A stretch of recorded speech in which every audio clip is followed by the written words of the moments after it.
स्वागतम।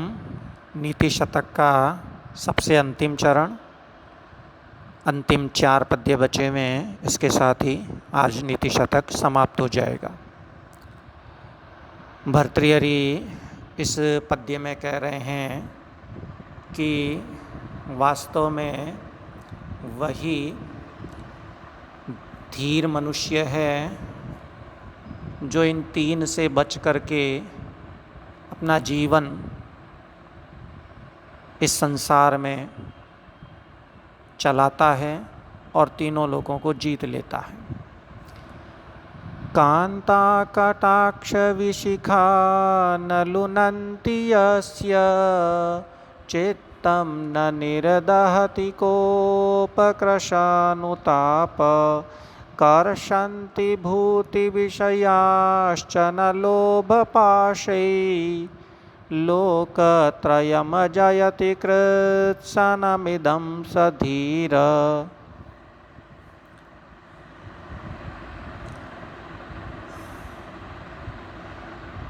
कांता कटाक्ष विशिखा न लुनन्ति यस्य। कांता कटाक्ष विशिखा। कांता कमनीय स्त्री, सुंदर स्त्री को कहते हैं।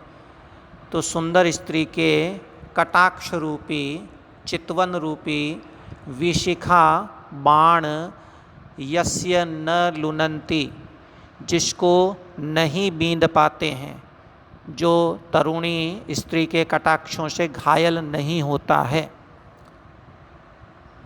कोप कृशानुताप, कोप रूपी, कृशानु यानी अग्नि, तो क्रोधाग्नि रूपी अनुताप संताप जिसके चित्त को न निर्दहति नहीं जलाता है, जो क्रोधाग्नि के वशीभूत नहीं होता है। भूति विषयाश्च, और प्रचुर भोग के विषय, लोभ पाशै, लोभ रूपी फंदों से न कर्षन्ति, जिसको आकर्षित नहीं कर पाते हैं।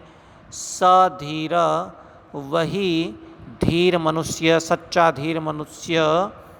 इदम, इस कृत्सनम लोकत्रयम, कृत्सनम संपूर्ण, लोकत्रयम जयति, तीनों लोकों को जयति जीत लेता है। स्वर्गलोक, पृथ्वीलोक और पाताल लोक, तीनों लोकों को वशीभूत कर लेता है।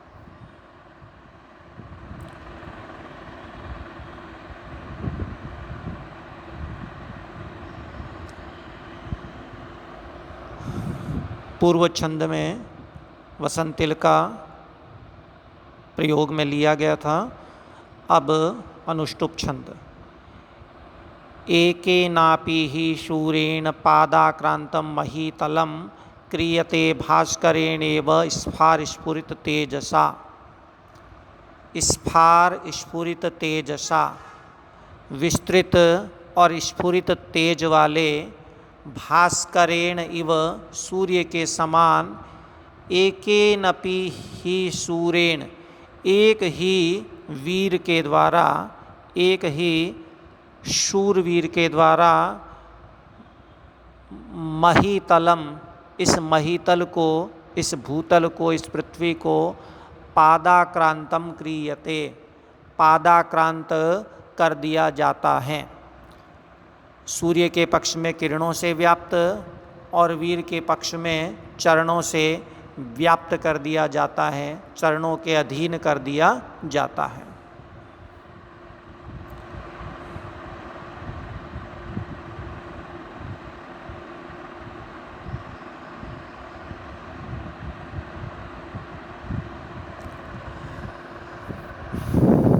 पुनः शार्दुल विक्रीडित छंद है। शील की महिमा गाई गई है। वहनीस्तस्य जलायते जलनिधि कुल्यायते तत्क्षणात् मेरुः स्वल्पशिलायते मृगपति सद्य कुरंगायते व्यालो माल्यगुणायते विषरस पीयूषवर्षायते यस्यांगेऽखिललोकवल्लभतमं शीलं समुन्मीलति शीलं समुन्मीलति।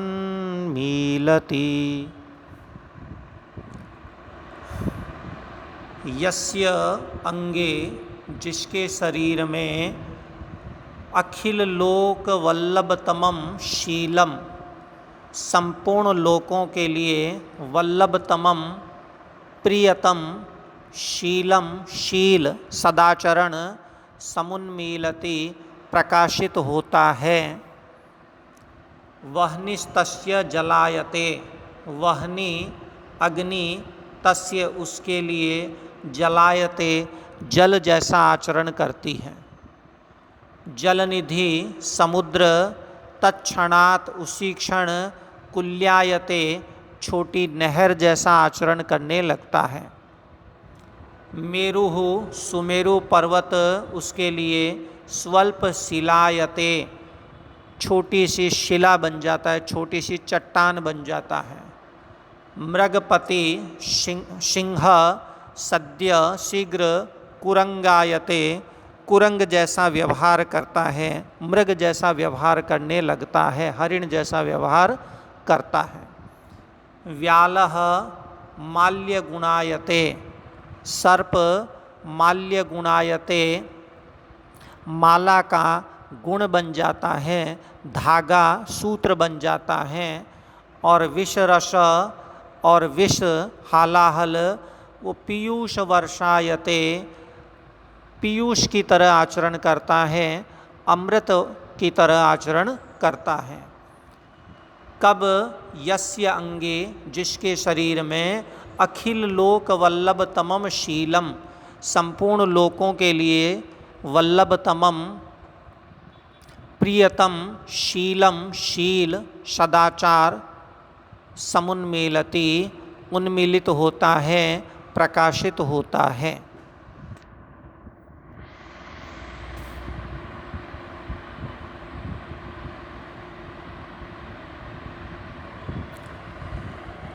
वसंतिल का छंद। प्रतिज्ञा की महत्ता को इस अंतिम पद्य में स्पष्ट किया गया है। लज्जा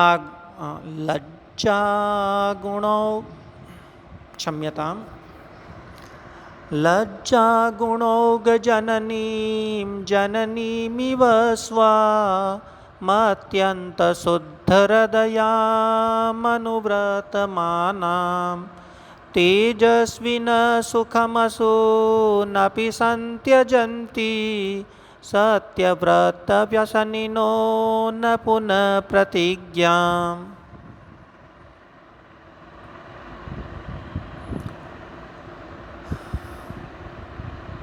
तेजस्विना सत्यव्रत व्यसनिना सत्यव्रत व्यसनिना सच्चाई रूपी व्रत का व्यसन रखने वाले तेजस्विना तेजस्वी पुरुष असून अपि अश्वों को भी प्राणों को भी सुखम संत्यजन्ति आसानी से त्याग देते हैं, न पुनः प्रतिज्ञा जबकि प्रतिज्ञा को नहीं।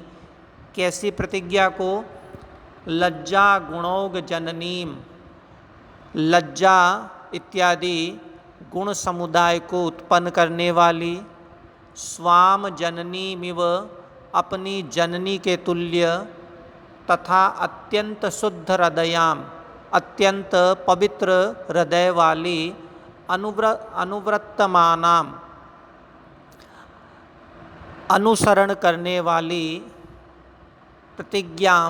प्रतिज्ञा को न संत्यजन्ति आसानी से नहीं छोड़ सकते हैं।